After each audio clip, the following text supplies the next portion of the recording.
Assalamu алейкум достор. Биз бүгүн өзгөчө жерде турабыз. Агыраагы Кыргыз Бермети Ысык көлүнүн жээгинде Ош мамлекеттик университетинин Үмүт пансионатындабыз. Жетекчиликтин демилгеси менен атайын кызматкерлер үчүн мүмкүнчүлүк түзүп берип атат. Ушундай эс алып, биз ушул учурдан пайдаланып, Ош мамлекеттик университетинин ректору профессор Кудайберди Апаралиевичти кепке тартууна сурандык. Агай, сизге чоң рахмат, атайын убакыт бөлүп макулдугуңузду бердиңиз. Биздин негизги максатыбыз ушул университеттин өзгөчө макам алгандан берки болуп аткан реформалары, өзгөрүүлөрү ошол жөнүндө мына ачык асман астында мына беформал форматта бир сүйлөшсөк деген ой болуп атат да. Ушул биринчи кепти ушул жерден баштасак, келгенден баштап мурда келгендер, өзгөчө мурда келип эс алып жүргөндөр таң калып атышат. Чындап жаңы бир коттедждер түшүптүр, жаңы бир өзгөчөлүктөр болуп атыптыр деп. Ушул өзгөчөлүк боюнча өзүңүздөн уруксак жаңылыктар боюнча. Рахмат. Ошол биринчиден өзүңүз белгилегендей, биз Ош мамлекеттик университети ошол акыркы 2 жылдан бери ошол өзгөчө статус алып, президенттин указы менен 5 университетке өзгөчө статус берилген. Ошонун катарында биз дагы өзгөчө статус алып, андан сырткары ошол университетке талап коюлган университетти ушул регионго, республикага, алардын социалдык экономикалык абалына кандай таасир этет, өнүгүшүнө кандай салым кошот деген талаптар коюлган. Андан сырткары ушул биздин 4-муундагы университетке трансформациялануу, билим, илим менен гана алектенип жүрбөстөн, андан ары ошол өндүрүш, коммерциализация деп коет. Ушул аракеттерди биз ишке ашырышыбыз керек эле. Буюрса ошол бир топ мисалдарды баштадык деп айтсам болот. Ошонун ичинде биздин ушул Ош мамлекеттик университетинин 20 жылдан бери ушул Түп районунда атайын пансионаты бар эле, Үмүт деп атайбыз, Үмүт пансионаты. Буга чейин ошол шарты бир аз начар болгондуктан биз көп эс алуучуларды бул жака мындай чакырганда да ыңгайсыз болуп жүрдү. Ошондуктан биз жанагы өзгөчө статустун мүмкүнчүлүктөрүн пайдаланып, мына акыркы 1 жылда, өткөн жыл күздөн баштап ушул жерди пландаштырып, өздөштүрүп, ошол биздин биринчи кезекте өзүбүздүн кесиптештер үчүн, андан сырткары ушул Түп району, Ысык көл областыга келип эс алган эс алуучулар үчүн бир шарт түзөлүү деген максатта даярдадык элек. Бул эми алгачкысы, албетте. Бул жерде өзүңүздөр көрүп тургандай территория жетиштүү. Биз биринчи модельди баштап, бүгүн ошол алгачкы шарттарды түзүп, бул жерде ошол жергиликтүү бийликтин талаптары боюнча баягы очистительный сооружение деп коет, башка мамлекет талап кылган шарттардын баардыгын жасап, быйыл анан өзүбүз ошол биринчи университеттин жамаатын, жетекчилик жамааттарын ушул жака алып келип, кечээ мына 3 күндөн бери ушул жерде сүйлөшүп, сууга түшүп жатабыз. Бул мен ойлойм акырындап ушул өзүн өзү каржылап, андан ары ошол келечекте буюрса бир жакшы университетке киреше алып келе турган бир ишканага айланат деген чоң үмүтүм бар. Ошондо биз жанагы мамлекет коюп аткан талапты дагы аткарган болобуз да. Бүгүнкү күндө ошол биздин өндүрүштүк система катары баягы производственный центр деп коет. Ошол жерде атайын ишканаларыбыз иштей баштады. Университеттин алдындагы медициналык клиниканы билесиздер. Ошол медициналык клиника бир топ жылдан бери иштеп келатса, муну акыркы жылдары биз баардык бөлүмдөрдү ачып, хирургиялык бөлүмдөрдү ачып, баягы заманбап операциялар жасай турган баардык оборудованиелерди алууга ишке ашырдык. Вот жакынкы күндөрү биз ошол боор алмаштыруу операциясын дагы ошол биздин университеттин клиникасында жасаган турабыз. Ошонун баардыгы максат ошол мамлекет коюп аткан талапка ылайык. Эгер биз университет катары ошол мүмкүнчүлүктөрдү жасап берсек, биздин канчалаган баягы мүмкүнчүлүгү өтө жакшы эмес пациенттер деп коебуз, ошолар оорулуулар алыска барбастан ушул өзүбүздөн лечение алып, өзүбүздөн сакайып кетиш керек. Бир эле ошол түштүк регионуна эмес, жалпы республикага керек болсо ошол Фергана өрөөнүнө кызмат кыла турган келечекте клиникага айланабыз деп максат коюп атабыз. Ал үчүн ошол шаардык больницанын территориясынан бизге президент атайын указ менен 2,5 гектар жер бөлүп берген. ошол жерге бүгүнкү күндө дагы биз 20.000 квадраттык аянтка ээ чоң заманбап медициналык университеттик медициналык клиника куруп атабыз. Биздин бүгүнкү иштеп аткан клиника акырында болуп туруп, ошол клиника бүткөндө ал жакта чоң масштабтагы клиникага айланып, ал жакта иштеп калат деген пландарды кылып атабыз. Бул дагы ошол биздин университеттин ушул түштүк регион үчүн, жалпы республика үчүн келечекте биринчи кезекте ошол клиника мындай студенттердин эң заманбап клиникалык базасы болуп калмакчы. Себеби бул жерде, бул клиникада баардык бөлүмдөр болот. Ошол эле учурда баардык бөлүмдөрдө бүгүнкү заманбап талаптар коюла баштайт.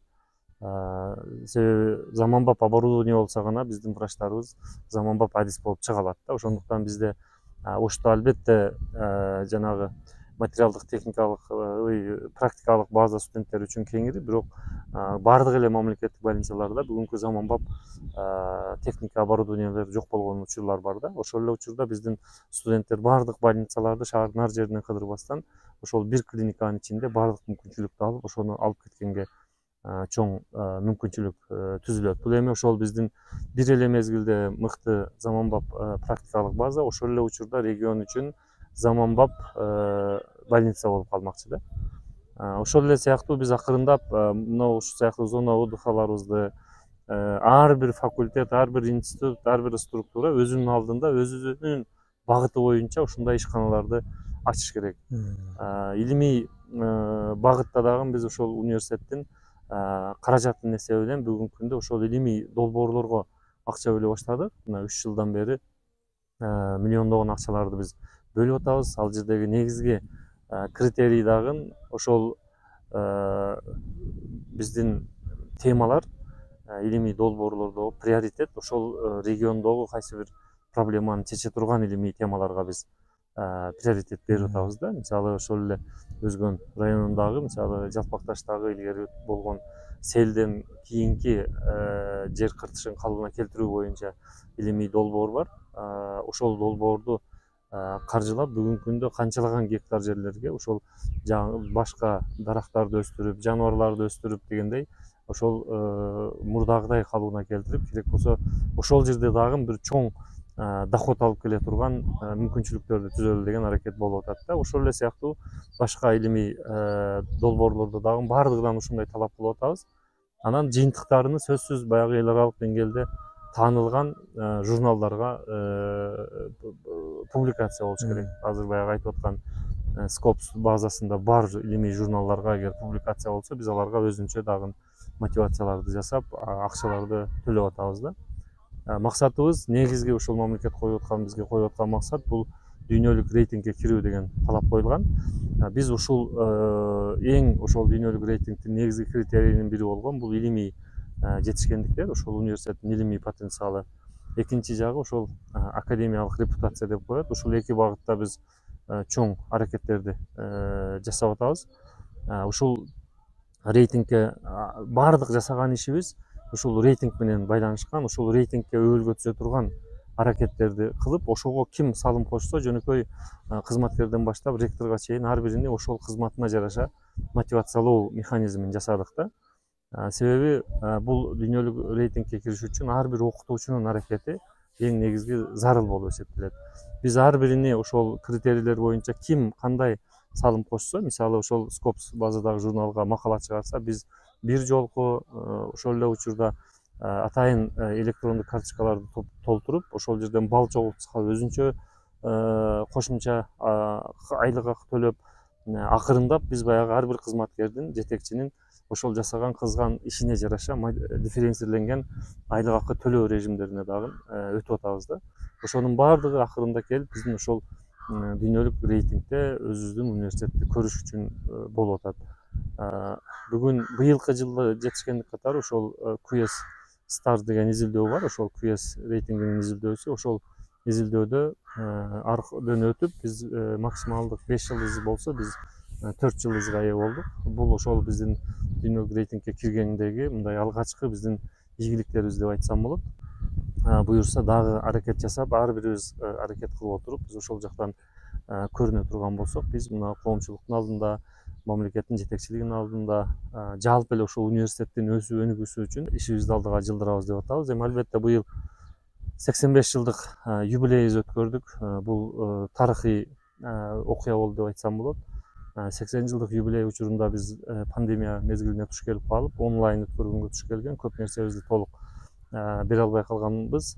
Бирок быйыл мен ойлойм ошол чоң бизнес форум кылып, дүйнөлүк бардык партнер өнөктөш университеттерибизди чакырып, республиканын ичиндеги сырттан бардык бизнестин өкүлдөрүн, мамлекеттик органдардын өкүлдөрүн, чет өлкөлүк жүздөгөн окумуштуулардын катышуусунда бир чоң бизнес форум кылып, ошол Оштогуста чоң стадиондо жыйынтыктоочу гала концерт менен жыйынтыктап, биз университет ошол буга чейинки жасаган иштерибизди, келечекке койгон милдеттерибизди бир жакшы даңа салып алдык деп ойлойм. Эми быйылкы окуу жылда жыйынтыгы менен мына август кеңешмесин, билим берүү жана илим министрлиги ушул алдагы Россия Федерациясынын билим берүү министрлиги менен биргеликте ушул Ысык көлдө өткөргөн атат.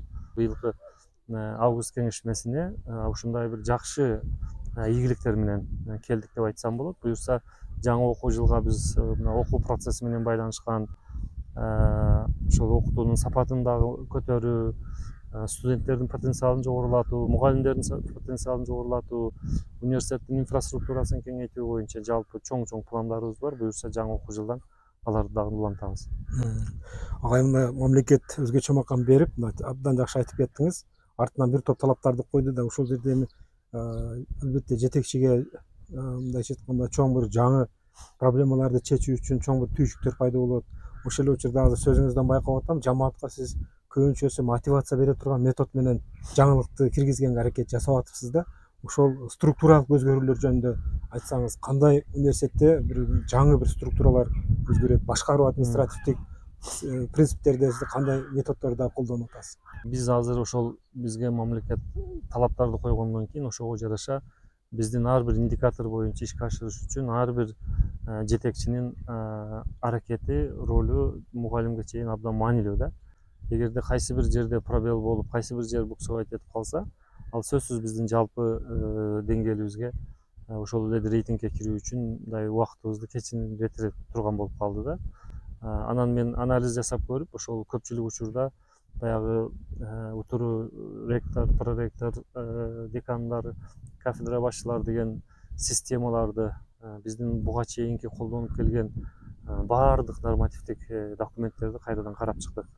Бул ошол союз мезгилинен бери келаткан университет жөнүндөгү жоболор бар, факультеттер жөнүндө жоболор бар, институттар жөнүндө жоболор бар. Анан ким канча шайланат, канча убакытка чейин иштейт деген сыяктуу нормалардын баардыгы бүгүнкү күндө бүгүнкү биздин замандын талабына бир аз жооп бербей турганын анализин чыгардык да. Ошого байланыштуу биз структуралардын баардыгынын жетекчилерине бир жылдык мөөнөт менен дайындала турган системаны киргиздик. Албетте ал дайындоо учурунда кимдир бирөөдү тууганын же таанышын дайындап коет эмес, ар бир кызмат орун үчүн KPI деп коет. Ошол KPI'лер иштелип атат. Анан бир жылга ошол жетекчи кайсыл деңгээлде болбосун кафедра башчыларга мисалы үчүн ошол бир жылда аткара турган иш аракети анын өзүнүн KPI коюлат дагы. Бир жылдын жыйынтыгы менен ошол KPI'ни текшерип, ошого жараша айлык акысы, ошого жараша кийинки жылга ишин улантышы же улантпашы чечиле турган механизмдерди киргиздик. Ал эми факультеттик деңгээлде орусча укрупнение деп коет. Биз родственный факультеттерди бириктирип, институттарга бириктирип атабыз. Себеби бул жанагы жалпы ийгиликке жетиш үчүн, мисалы ошол эле Скопстагы публикациялар дей турган болсок, мурда ар бир факультет кандай жасап атат дей турган болсок, кайсы бир факультет мындай өтө алдында, бирок кайсы бир факультетте өтө төмөн болуп калган учурлар бар да. Ошон үчүн биз баягы потенциалдарды бириктирип, кичинекей структура болсо, алардын арасында ички өзүнүн ичиндеги деле конкуренция бар да. Ошол конкуренция төмөн болот дагы, баягы факультеттин өсүп өнүгүшүнө, мындай кеч өнүгүшүнө өбөлгө түзүп калгандай болду да. Ошондуктан биз факультеттерди бириктирип, родственный факультеттерди институт кылып түзүп, ошонун ичинде ошол деңгээлдеги конкуренция, анан институттардын ортосунда дагы конкуренция боло тургандай, бири бири менен атаандаша ала тургандай, жөнөкөй эле бир маданий массалык иш чара болобу, спорттук иш чара болобу ошолордон эле жөнөкөй 4-5тен болуп бөлүнүп алып баардыгы слабый командалар биригип келип анан арасында бир күчтүү команда баардыгын жеңип койгондой болбосун ошол бүт родственный күчтөрдү бириктирип анан ошол жерге ар бириге өзүнчө мындай крупныйраак тапшырмаларды коюп ошолордон анан натыйжаны талап кылалы деген максатта ушул нерселерди киргизип атабыз. Андан сырткары ошол окуу процесси менен байланышкан мисалы салттуу мурдагы үйрөнүп калган ушул сабактарды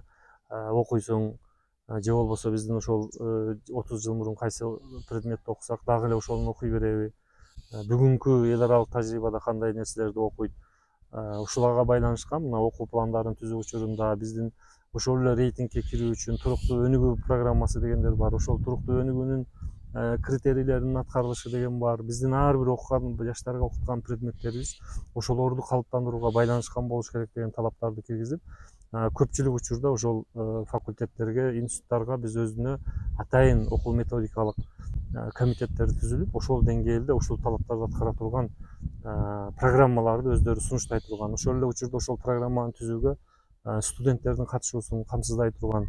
Анан ар жыл сайын ар бир окутуучу жөнүндө ошол окутуучунун иш аракеттерини баалай турган атайын санарип платформа жасадык.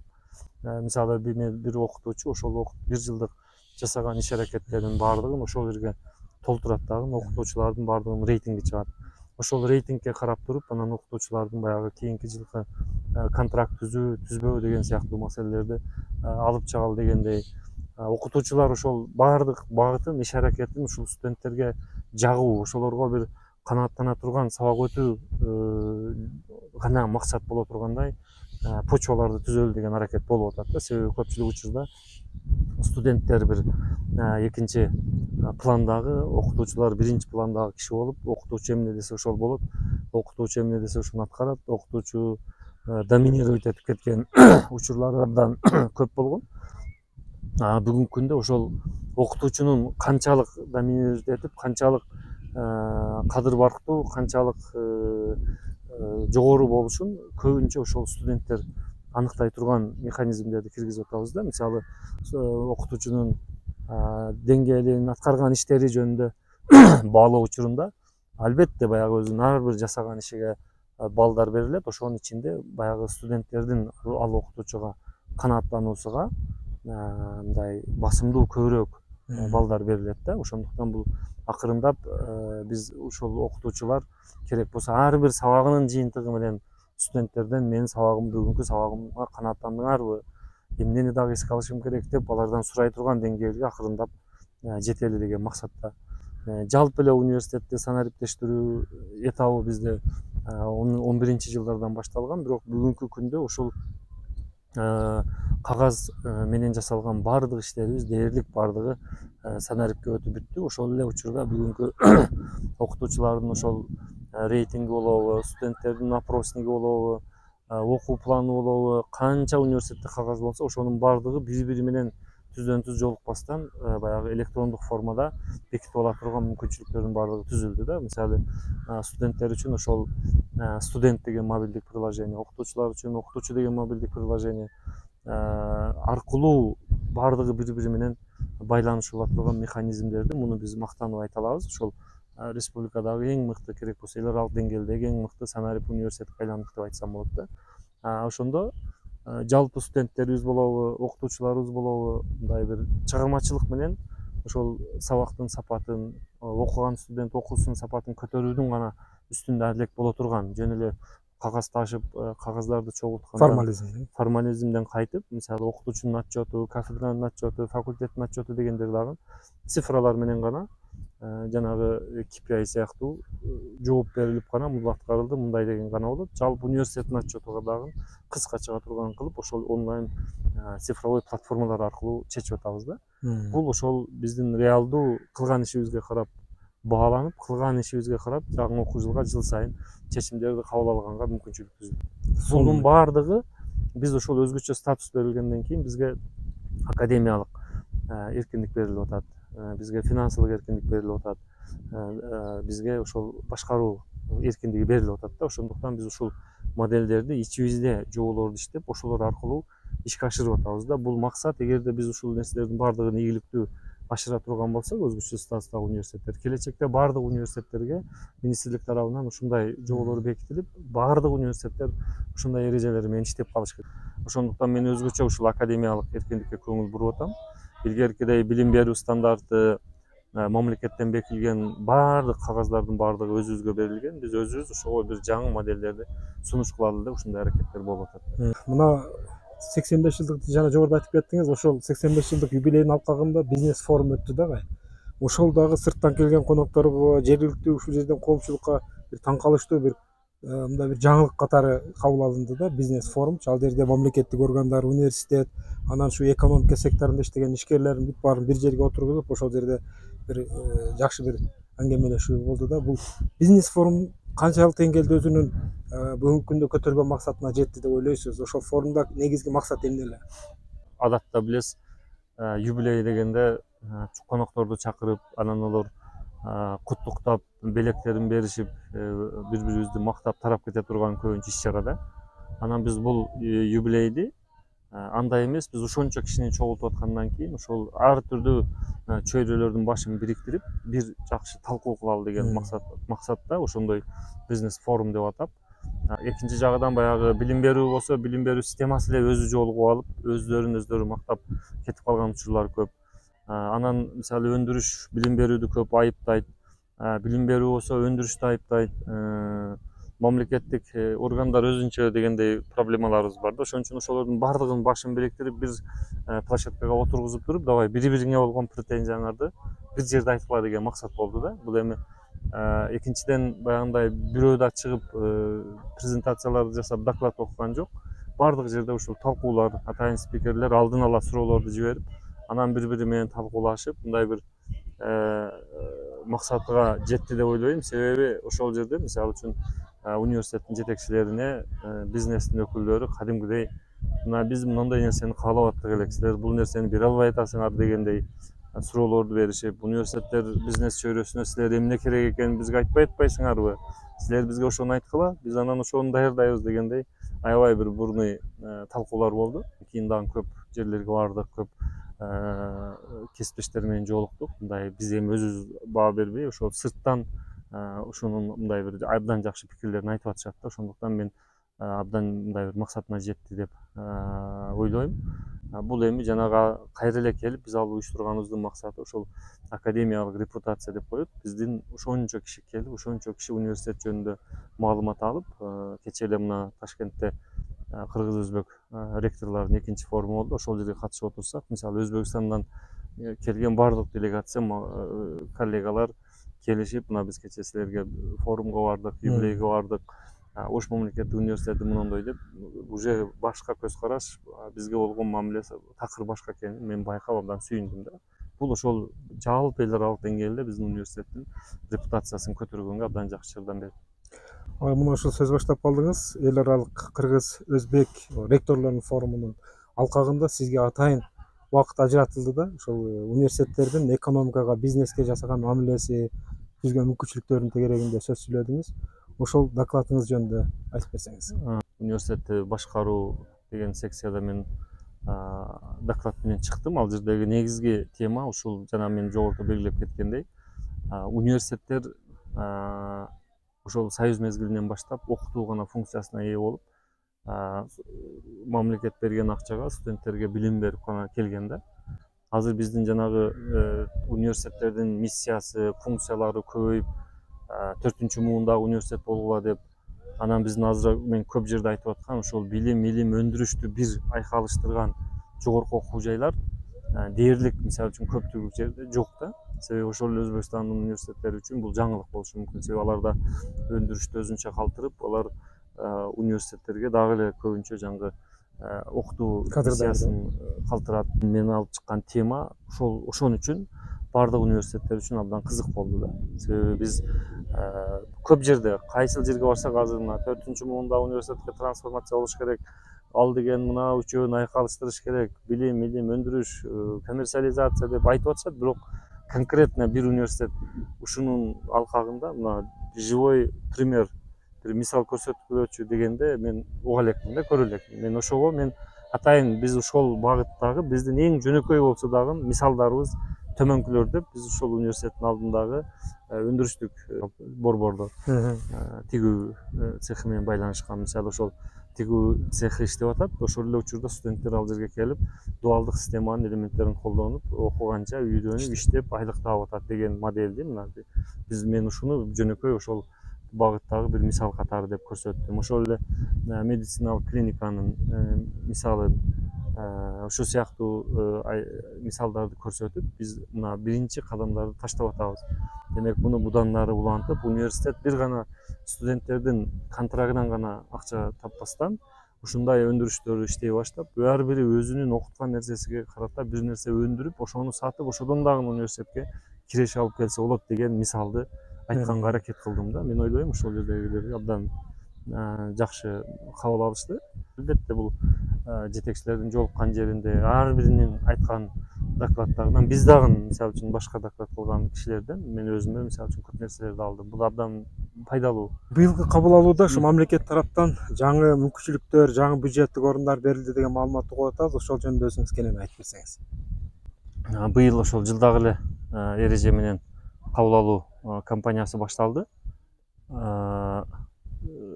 Ошол негизги өзгөчөлүк катары мамлекет жылдагыдан өзгөчөлөнүп, жылдагы бөлүнгөн бюджеттик орундардан сырткары дагы республика боюнча 4000 орунду жалаң IT багытындагы адистиктерге берди да, бюджеттик орун, гранттык орундарды.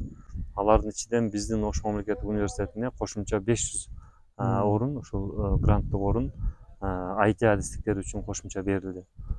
Бул мамлекеттик деңгээлде бүгүнкү күндө ушул IT багытындагы адистердин жетишсиздиги, албетте мамлекеттик ишкана болобу, жеке ишканалар болобу, ушундай муктаждык болгон үчүн мамлекет ошол нерсеге барып атат да. Экинчиден, быйылкы жылга чейин өзүңүздөр билесиздер, мына 43 жылдан бери баягы пандемия болуп, ковид мезгилинде президент тарабынан ошол ата-энелерге жеңилдик болсун деп 3 жылга чейин контракттык төлөмдөрдүн суммасын көтөрбөө жөнүндө мораторий болгон. Быйылкы окуу жылда ошол мораторий алынып, адистиктерге контракттарды көтөрүү мүмкүнчүлүгү дагы университеттерге берилди.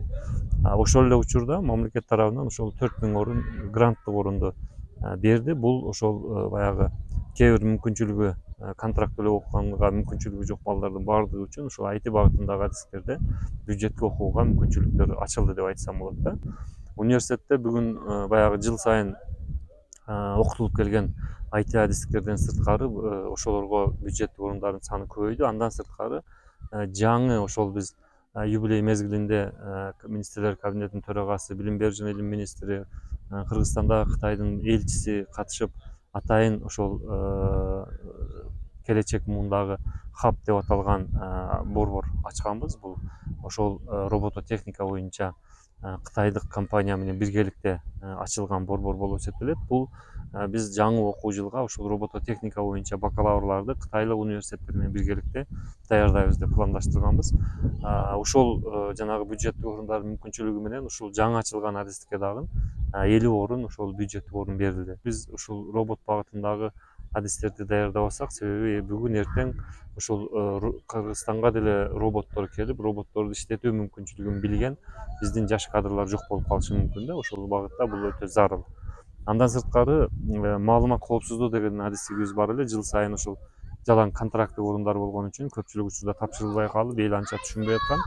Бүгүнкү күндө ошол информациялык коопсуздук деген адистикке бюджеттик орундар адашпасам 60 орун бюджеттик орун берилди да.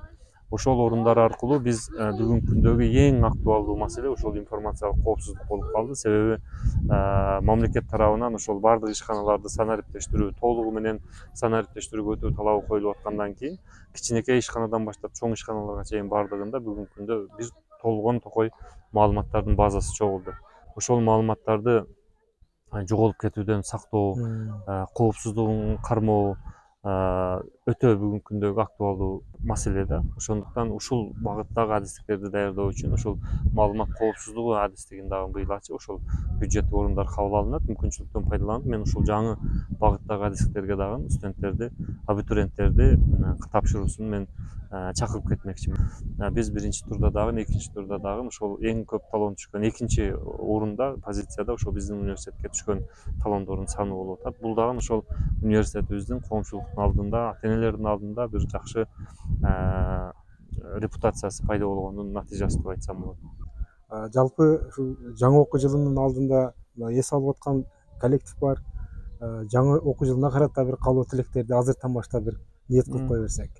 Эми конечно биз жыл сайын акыркы 3-жылы салт кылып, ушул жыл сайын биздин жамаат жыл бою абдан колдон келишинче баардыгы аракет жасап иштеп атышат. Ошого карата биз дагы кесиптик кошум менен биргеликте ошол окутуучулар үчүн ыңгайлуу эс алып келгенге да шарт түзгөнгө аракет кылып атабыз. Бүгүнкү күндө мына биздин бул пансионатта 50-60 кесиптешибиз эс алып атат. Ошол эле учурда Чолпон атадагы министрликтин пансионатында дагы 100 киши эс алып атат.